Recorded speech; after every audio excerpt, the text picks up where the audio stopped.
I'm going to talk to you about getting your ham license. Those of you who are not flying in the United States, sorry, the things I'm about to say generally apply to most of you, but the specific things I'm about to show you, which is how to study for your U.S. technician amateur license, don't apply to you because you're going to go test in your local regulatory domain, and your test questions are not going to be exactly like the ones I'm going to show you, and your study procedure is not going to be exactly like the one I'm going to show you. But the general stuff I'm showing you is probably similar. There are probably similar resources for your area. Sorry to say, I just don't know about them because I'm in the US. There you go. If you fly FPV, then you probably are supposed to have a ham license. Now, I know there's a lot of people out there who are flying FPV and don't have a ham license. Some people might accuse me of having been one of them once upon a time, not that I would ever admit to that on the internet where someone might overhear. But the fact that you can get away with it doesn't mean that it's actually right.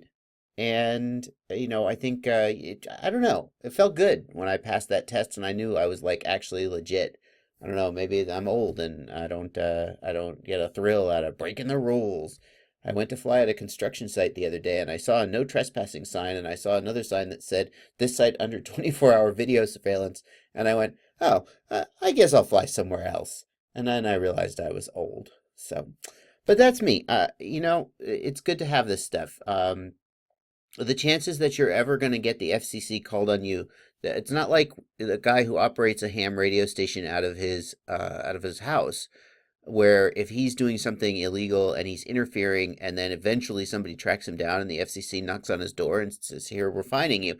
The FCC is not going to show up at the car park where you're flying in the time it takes you to fly and get out of there. So you could get away with not having a license, but a lot of people want to get a license, and I think you should get a license because we all need to be good ambassadors for this hobby, and that means that we need to be like as legit as possible. So that's my opinion. Now, you can fly without a ham license if you use an FCC certified FPV video transmitter, but you should not do that. And if you want to know why you should not do that, you can watch this video, which is also on my channel, and you can learn why that's just a bad idea and don't do it. Okay. If you want to study for your technician license, this is the site that I used. This is a fantastic site. It suited my study to, I just want you to show me what the questions are and what the answers are. And I have a strong background in RF, not to brag, but I work with RF, with wireless stuff professionally. So, a lot of the questions I already kind of knew, like what a DBM is and what DBI is and all this stuff just from my job. But then there was a whole bunch of ham radio stuff that I didn't know, like the QC codes or CQ, I don't know them, CQ codes and all that stuff, right? And I just want you to show me what they are and let me memorize them and then pass the test and get on with my life. I'm probably never going to own a ham radio in my life, so I don't need to know what a CQ code is at the end of the day. All right. If that's your style of learning, this is the site for you. Check this out. You go to hamstudy.org, you log in with your Facebook or Google Plus or whatever, make a login. Now I'm going to click on the technician exam, and I can just read the questions if that's what I'd like to do. All these questions are public, including what the correct answers are, right? So you could study these if you want to, or you can do flashcards, and this is what I really like. If I think I know the answer, then I guess the answer or give the answer I think is correct. And if I don't know the answer or if I pick the wrong answer, I can click in the corner and get an explanation of what the correct answer is and why it's correct. Now, here's what's interesting. This is adaptive. So as you take the test, if you miss questions, it'll present them to you again. And it'll keep presenting you questions until you've gotten it right several times. So you just keep going, giving what you think is the correct answer. And after a while, if you're really paying attention and really focusing, you just start getting the right answers again and again and again, and your aptitude goes up. Okay, so that's how I passed the test. That fits my style of learning, and I find this to be a really, really great site. Okay, so another thing you can do is you can just go download the test pool from this site, which you see here, and I've got the PDF right here. and these are the test questions here. It does not give the correct answers, though, as near as I can tell. Does it? I don't think it does.